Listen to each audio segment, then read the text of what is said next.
All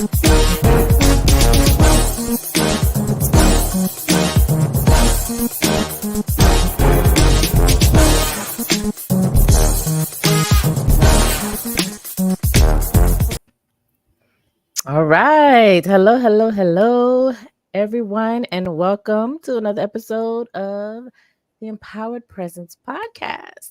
So, today we're talking about, of course, one of my favorite topics. If you don't know, now you know. Authenticity is one of my favorite topics. And so, today we're going to talk about can I really be authentic? Like, really? Like, does it really serve me? Will it really benefit me? Like, can I really show up fully? And we're going to talk about that because, branding experts and, people in this space always say, just be yourself, just be authentic. But, one, how do we do that? And two, can we really actually do it? And three, what does that even mean for real? So today we have Cassandra Hill, who is a master life coach. Hello. She's a best-selling author and she's a speaker. And she's going to talk to us today about how authenticity can really transform your personal brand. And we're going to answer some of those questions that I just talked about. Cassandra is like I said, master life coach, and so she has overcome a lot. She has overcome systemic lupus with a regimen that she developed, and she birthed her business, Holistic Living Consulting, as a result. So her mission now is to transform the well-being of Black women by renewing their mind, their body, and their soul by utilizing an all-natural approach. I love that. And I can't wait to dive into this conversation. Cassandra, welcome. Hello, everyone. Thanks for having me, Melanie. Absolutely. Yes, ma'am. So, authenticity has been a big buzzword. I talk about it a lot. And it's a lot deeper than a lot of people kind of put out there, right? We say, oh, just be yourself. But that's a lot. So, talk to us a little bit about your thoughts around authenticity, what you've seen with your clients as Black women and how they approach it, and how you would, show them the way and how to really embrace who they are. For many of us Black women, we have a fear in showing up as our authentic selves, particularly in corporate America, whether it's changing this, we see a lot of that going on. Matter of fact, one study that was conducted by Dove, they found that 40%, just over 40% of Black women change their natural hair for an interview because they don't feel professional in a natural hairstyle. And then even if we dig deeper, beyond the interview and just having the job and showing up, we have some fear around that. And I have a personal experience with it myself. I can recall one time, and let me know if you can relate. Put it in the chat. I can recall being a gerontologist because at one time I did work in corporate America. And I remember when I first went natural, this is at high point of my career, Woman of the Year, just got all these national accolades. And then I show up, same Cassandra, but natural. And one day, one of my colleagues says, "Hey, Cassandra, do you think you're going to still be able to keep this position with your hair like that?" Question: was that person also Black, or were they not? Black. A Black Okay. woman. Okay. Just curious. Yeah. Black woman asked me that. And I'm like, well, if they decide that I'm not a fit, that lets me know that this isn't the place for Cassandra. And they're doing me a favor because here's the thing, sister. Do not apologize. Never apologize for showing up as the real you. Never. Love it. You I know? love that. So here's my thing, right? You kind of started off saying that we have a fear. Hmm. Is the fear warranted? Is it based on something factual? Yes, the fear is definitely warranted because we see in corporate America that many Black women experience discrimination. Part of that is due to hair. We even look at the Crown Act, and even with that being passed, that so many states still practice discrimination. So there is a real fear and concern of maybe not getting the promotion you deserve, or even as an entrepreneur, maybe someone looking at this and deciding they don't want to do business with you. Mm, So there is a fear. And I know even for me, as an entrepreneur, I've had um, a male of the opposite race voice that to me about my hair and, mm, just a whole lot of mess. But yeah, it's real. But here's the thing. Here's what we need to work on, this mindset. mhm, Because when I truly love me and value what I bring to the table, I won't chase breadcrumbs. I won't.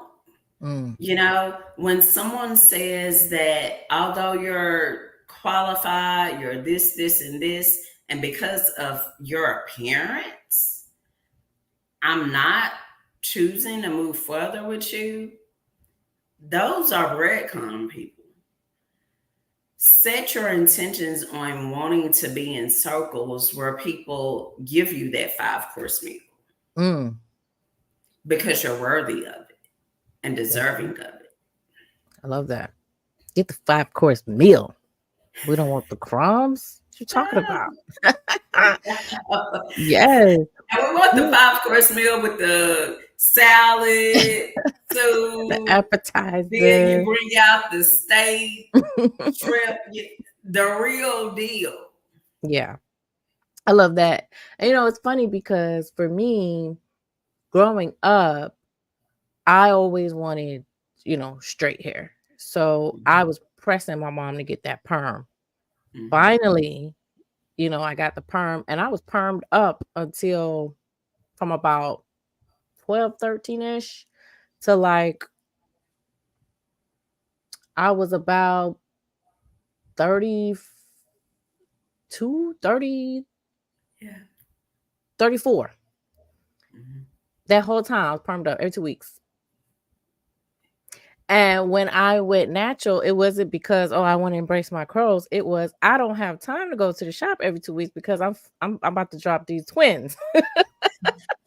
I cut my hair off when I got pregnant with the twins because I was like, I'm not going to have time because I already had another son as well. I'm not going to have time to upkeep hair. Hair is not going to be on my. So let me just chop this off so it's low maintenance. I ain't got to do much. That's why I cut my hair off. Oh, wow. And oh my goodness, I love my hair. Yeah. I Yeah. love the thing is I also loved curly hair growing up. Yeah. I didn't think I had curly hair. I thought I had nappy hair. Mhm. And baby, I love my curls now. I'm just gonna leave it there. But where did we get that from? Because I can recall being a young girl, and I had a cousin that was a little older than me, and we grew up as sisters. And so she became a teenager and she got that relaxer. And I wanted a relaxer so bad, but I really wasn't old enough. My parents didn't feel I was old enough. But Mhm. once I hit, like you, I was probably either 12 or 13. I was finally able to get a relaxer because before then, my mother would press my hair sometimes and I would Mm. have that straight look, but I wanted bone straight, like relax. And you get it. And, for me, I was forced to go natural. Mm. One of my pregnancies, I started having complications, and my doctor told me, those chemicals in the Mm-hmm. relaxer aren't helping, and so I stopped temporarily. Temporarily. Unfortunately, I ended up having a miscarriage. And soon after I thought I was back healthy, I went back to the creamy crack. Mm-hmm. And honestly, what I finally shift when I turned 30, and it happened to be a news segment that made me stop. I was watching the news and they were doing this story, and this was before like all these lawsuits regarding, Mm-hmm. the creamy crack and everything. But they was doing this story about um some of the chemicals in a relaxer. And I said it can start a fire. And so I was curious. I've always liked science. Growing up, I was a big science geek. And so I got some relaxer, put it on a piece of paper, and in no time, the paper caught fire Without you doing anything else? without me doing anything else. Oh my goodness. That's why it was Yes. burning. Yes. Burn- And, and I was so shocked. I'm like, OMG, I'm putting this in my body. Oh my God. And that day, I said, I will never get Yeah. another relaxer again. Mm. But why does Mm. it take that for Yeah. us? Yeah. I mean, the media and society have done a really good job Yeah. of brainwashing little black girls that their natural hair is not beautiful. Yeah. They've done a really, really good job of Yeah. that, unfortunately. And so I think, we're talking about hair, but there's so many other aspects of us that Yeah. we try to hide and diminish just Mhm. to feel accepted, just to feel like we fit in, just to for survival, to be able to make it, in business and corporate. And so I would love to hear a little bit of your thoughts around what it actually means to be authentic. Like I have my own definition, but Yeah. how would you define being authentic, especially for us? Yeah. Being authentic is when you show up in the world in a way that's not contingent on anyone else's thoughts, views, beliefs. It's based on your own beliefs, value systems, showing up in that way and being comfortable doing so. Mm, love that. I love that. To me, I feel like authenticity is when your actions, your values, your beliefs, your ideals all align, and like similar to what you said, you show up fully aligned regardless of what external factors are nudging you, pushing you, influencing you to do, to believe, etc. And so the issue though is that a lot of times what I have found working with clients is they don't know what their ideals, passions, Yeah. thoughts, they don't know what that is. They've Yeah. never taken the time to really sit and get to know who they are and embrace that. Yeah. So true. So very true. Many of us, we don't spend enough time with ourselves to know ourselves. And for me, as a master life coach, that has been an ongoing um, growth opportunity I've seen with the people I'm called to serve. It's been so much of a thing I see that I created a course, unlocking Mm, a new, true, authentic you, because many of us don't know us, and it takes some time. yeah. And we live in an information world, And unfortunately, like you said earlier, we listen to whether it's media on television, social media, magazine, all these things are feeding this, and we've lost sight of Mm-hmm. who we truly are. And so it's like an onion. You got to peel back those layers to get to the real you. Yeah. Yeah. So, I mean, the title of this episode is Can I Really Be Authentic? So I feel like a lot of people feel like they can't. And if they do, then they're putting something at risk, right? They're putting their job at risk. They're putting their relationship at risk. If you want to broaden this, they're putting their business at risk, right? They feel like it's a risk to really be authentic. And so they, do what they feel like the world needs from them for them to feel successful. So I'm curious to know your answer to this question. Like, can you really be authentic? Like, can you really benefit from being authentic in today's world, in today's society where a lot of people are saying not? No, you cannot. You need to straighten that hair. You need to speak proper English. You can't say y'all. You know what I mean? You can't be too dark. You can't Yeah. all of these things. What are your thoughts around that? Can you really be authentic and succeed? That's the only way to be successful, is showing up as your authentic self, because you can only wear that mask for so long. And here's the thing, the people you're called to serve, the your tribe, they won't resonate with the fake version of you. And for many, especially for us CEOs, us entrepreneurs, that may be why your business isn't where you want to be, why you have clients that drain you to where you're overwhelmed, you're stressed out, and you're this close to giving up on that business. And it all a big chunk of it has to do with you not being the authentic you. And so in turn, you're not drawing the people you're truly called to serve. So you might get some clients, great, but you don't have long term success in what you're doing because you're not authentic. So I say yes. Not only can you be authentic, it's the only way to really soar and reach that next level. Yeah. I totally agree with you. I feel like that's the only way for you to really reach your highest potential is to embrace who you are and honor that in everything. And I feel like once we're able to do that, everything else will fall into place. Yeah. Like everything.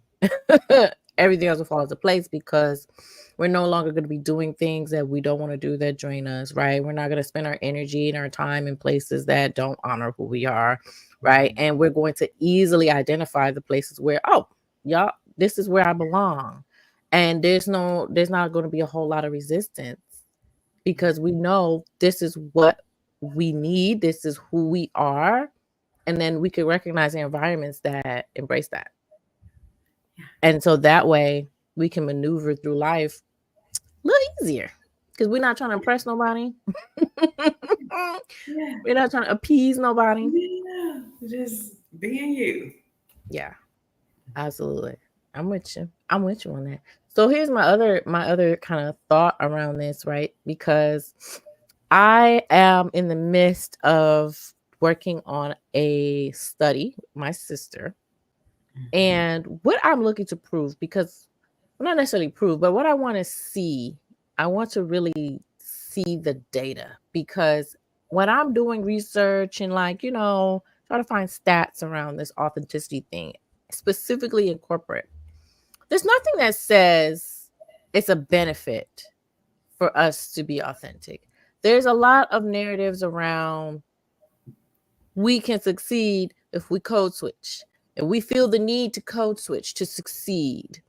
And X% of, black professionals have code switch. Like all of that is there.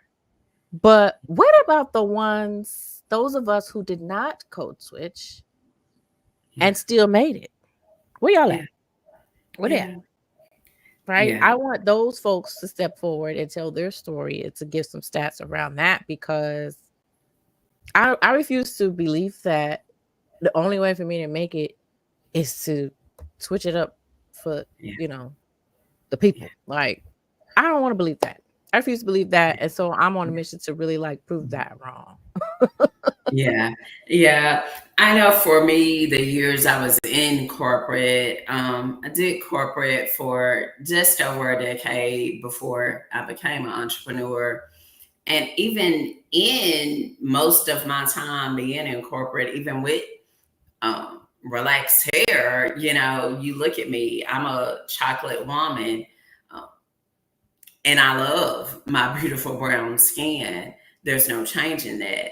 Um, God still blessed. I still had what would be considered quote unquote success. Um, I think the main problem for many of us in corporate, we might have the success, but we work ourselves to exhaustion to get it. And I think even that is centered around we don't completely value what we bring to the table. And because we don't fully value what we bring to the table, we think we have to overwork and do all these things and work ourselves to exhaustion just to have success. Mm, yeah.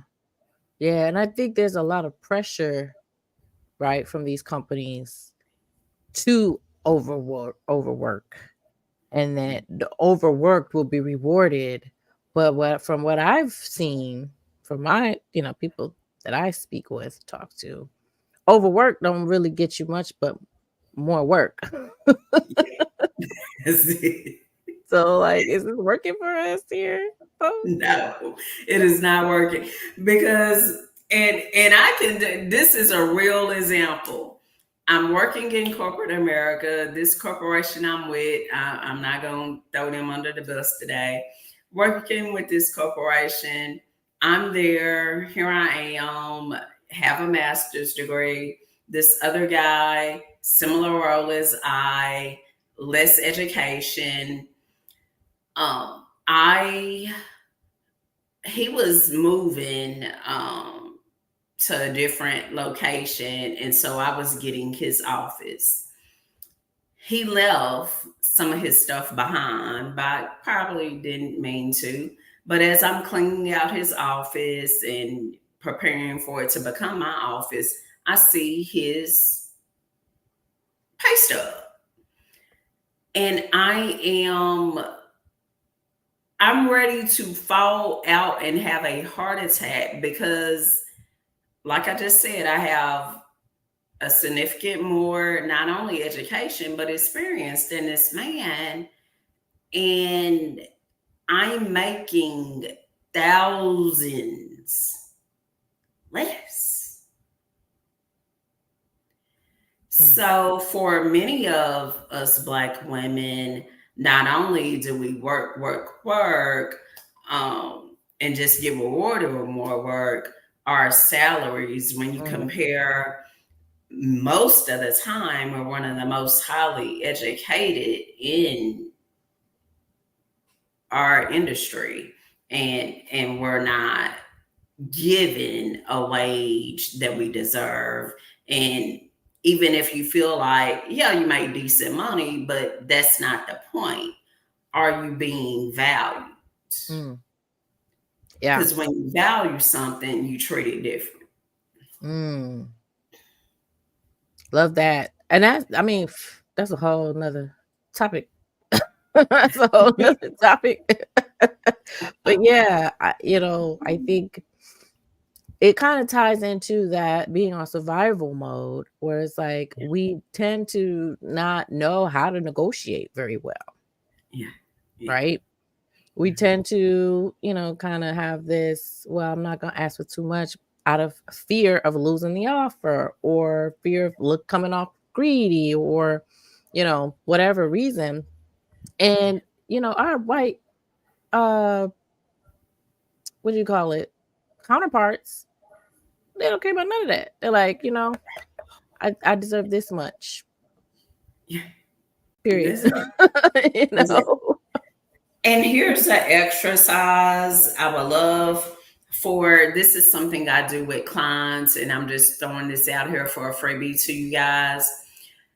Do what's called an inventory skill set. And what that is, you're gonna take some time and write out all the gifts, talents you bring to the table. I think I have. I normally keep mine here on my desk. Let me see. Mm-hmm. Yes, it's here on my desk. Um, and what it looks like, you'll list your education. You'll list all the things you've done to invest in you. And once you do that, add a number to it. Add a dollar amount to whatever it is. Like for example, I'm looking at mine right now. I graduated from Cornell, got a certification from them. For me, that was worth 100K. That's what I valued it. Mm. So you do that for every single item, then total it up. You keep that inventory skill set in your office, whether you're an entrepreneur, you might have a home office, wherever you work. If you're in corporate America, keep it with you. And when it's time to negotiate, you have that number in mind. Because for many of us, we've invested hundreds of thousands of dollars in ourselves. But then when it's time to negotiate and get what we truly deserve, we cower back. Mm-hmm. Yeah, I love that. That's a great idea to tie numbers into all of the things you've invested in, and because that list will continue to grow, and the numbers can continue to grow as we Yeah. develop and continue to evolve and all of that. So yeah, I love that. Very practical, easy thing to do. Just to remind ourselves, on a daily, weekly, whatever it is basis, hey, I'm worth it. Here's the proof, black and white. I'm worth it. And Yeah. it's funny because I used to do, I used to do resumes for several years, you know, Yeah. um, and a lot of people just did not understand the value that they came with. They Mhm. just didn't. They couldn't really grasp it. They're like, "Oh, I don't know. I just do my job and go home. I don't know. Yeah, I ran that project. Yeah, it was cool." Uh, hello. Excuse me. you know, I tell you, when I first started my company, working in corporate, I worked in management. As soon as I got out of grad school, I stepped out and was in management. And I thought about it. I've made other companies millions, Mm-hmm. you know, which I didn't see. Right. Of course, I didn't see it. And so, of course, yes, with hard work and strategies in place, you will have a seven-figure business because you've done it for someone else. So why can't you do it for yourself? But oftentimes we don't The we connection is not. discount, Mhm. devalue those skills, and it's like you've made. If you work in corporate and they keeping you around, please believe you've made Oh that yeah, company some real money. Even absolutely, if it's not millions, you've made some significant absolutely. amount of money. I used to tell my clients that every time. They're paying you every 2 weeks in exchange for something of value. They're not keeping you around just giving you money because you Yeah. fill in a seat. No, they don't do that. That's not how they roll. That's not how they roll. So getting back to the authenticity topic, right? So we're live on LinkedIn and it's streaming on YouTube, and I have a comment that I want to kind of talk about a little bit, right? So this person is saying that she could authentically be a variety of roles: professional, ghetto intellectual, busybody, slow mover, motivational, and spiteful. And all of that is authentic to her. What are your thoughts on that? I'm here for it. Because we are layered. There's like before we started this live, I was telling Melanie I was watching the convention last night. For those who are into the news, I was watching that, and let me tell you, you I wasn't a happy Cassandra watching that. I was not. I said some not nice things, but I'm normally, generally, a pretty nice person, a pretty laid back person. So there's multi dimensions, versions of us, and being able to express that's great, because we're not a monolith. Right. And a lot of times, I think that's where society gets us wrong. They think we're all a certain, well, no, because even when we think about, and I don't want to make this political, but in the last debate, the comment about the black jobs, what are black? We have all types of jobs. You have black Right. people who are lawyers, attorneys, who are entrepreneurs, who are variety. We're Yeah. not all a certain thing. Right. Exactly. Exactly. And I guess for me, if that's who you are in terms of how you respond to whatever situation, right? So today you're in a situation and it's going to bring the ghetto out. And then tomorrow, you're at work and you're not feeling it. You're going to move slow. And then the next day you're like, oh, I'm about to get all this done. It's it's literally just you be who you are. Yeah, And so yeah, we're not saying you have to be one way. We're saying yeah. be who you are, whatever way that that looks like. Whatever that looks like. Yeah. Oh, okay. So not spiteful. She had to address it was a typo. She meant spiritual. She could Hey, also be spiritual yeah, in the comments. Yeah. I yeah, mean, this is a really good conversation because I feel like sometimes people are a certain way, and it could be how they are, like they consistently a certain way, right? So you mentioned in one of our past conversations you're consistently easygoing, laid back type of person, right? That's who you are. That's fine. That doesn't mean some days you're not turned up. Right? Some days you have yeah. extra energy and you want to move more and do more. And so it's a problem when on the days that you want to turn up, you mute yourself because you feel like, well, everybody knows me in this way and I need to play my part and just be that for them. No, That's where the no, problem starts to come into yeah, play. yeah, yeah, yeah.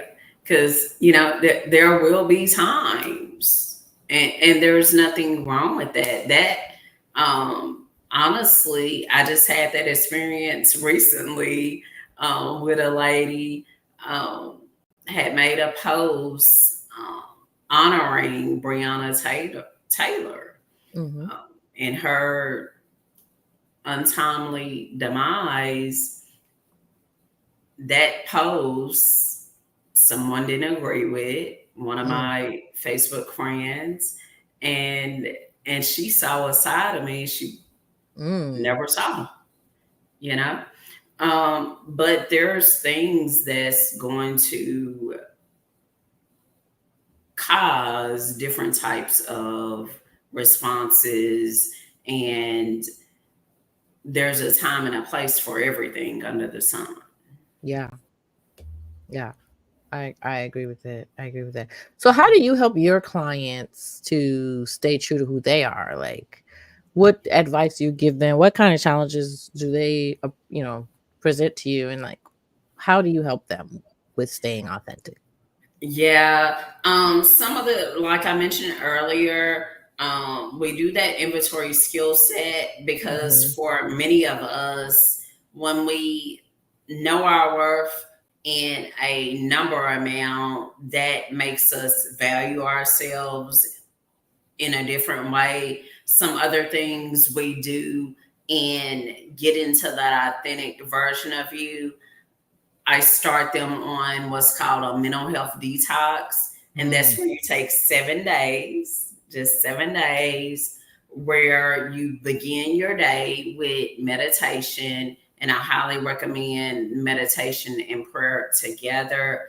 After the meditation and prayer, you sit quietly for at least 15 minutes, 15 to 20 minutes. You're quiet. And the quietness oftentimes is when, for me, I believe in God. That's when you'll hear God revealing some things to you. And in that quiet time, you'll discover some things about yourself. You'll start paying more attention to your behavior. Another thing you're going to do in that mental health detox, you're going to take a break from any type of media, whether that's television, whether that's social media. You're taking a break from consuming that. Then you're being more intentional about feeding your mind positivity, whether that's through reading.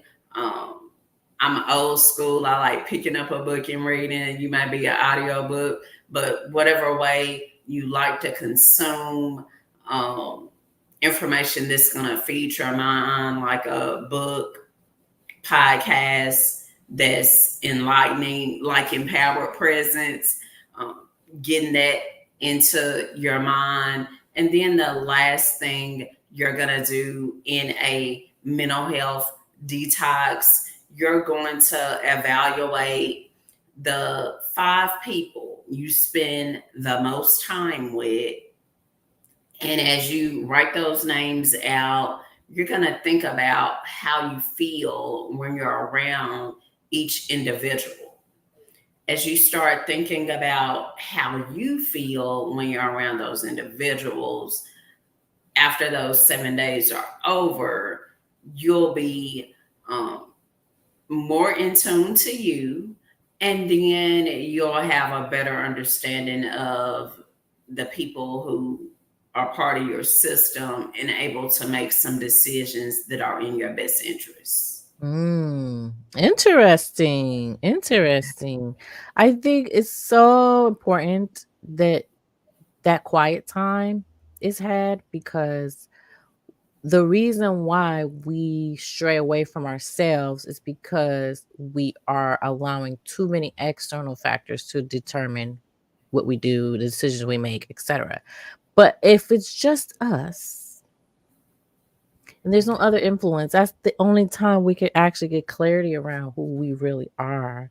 And I Mhm. don't think enough people value that alone time and really make it a part of their routine, right? And I think that a lot of people are uncomfortable Yeah, in that quiet time. yeah. And that's where the magic happens. For So, sure. You know, your best, brightest ideals come in the stillness, in the quiet. Just think about it, especially for us CEOs, entrepreneurs. You normally do not think of your next product, service, whatever, in the midst of working with a client, or if you're a speaker when you're on stage speak. No, it's normally when you're just sitting around and it's like this light bulb goes off and you're just like, oh my goodness, I can't believe, so in the stillness and quietness, what I found, that's when God, when he and I connect on a level to where it's like, this is it, but he has to get your attention, people.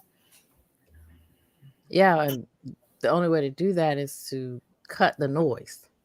Yeah, yeah, Yeah, like you you said, know, cut off the phones, cut all the devices, cut the internet, cut the TV, cut it all. everything. Yeah. And think about this, especially if you had a business that was already in existence prior to the pandemic. When the shutdown happened, whole world shut down. Was it something that we wanted? No. But the people who was able to come out of that and still be here today, it was during that time, in that quietness, that baby, you created something that was able to really withstand. But you didn't have anything else to do. We had a window where there was nothing else to do. You had to get comfortable being with you. Mm. Yeah. Yep. I agree with you for sure. I think it's just something that we need as human beings, but we don't. Again, the media and everything has consumed our lives to the point where now we're uncomfortable being alone and being quiet with our own thoughts, and that's crazy, because that's where the growth begins. That's when the best ideas are sparked. And so if you don't get anything else from this episode, get quiet for 15 minutes a day. Watch your life transform.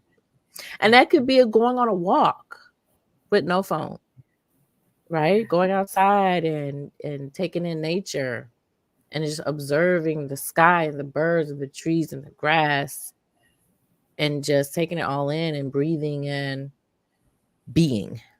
Yeah. Just be. Being you. Mm-hmm. Love it. Love it, love it, love it. So tell us a little bit about the course that you mentioned earlier, and then how people can connect with you. Sure. Unlocking the New True Authentic You is a digital course that I created specifically for Black women.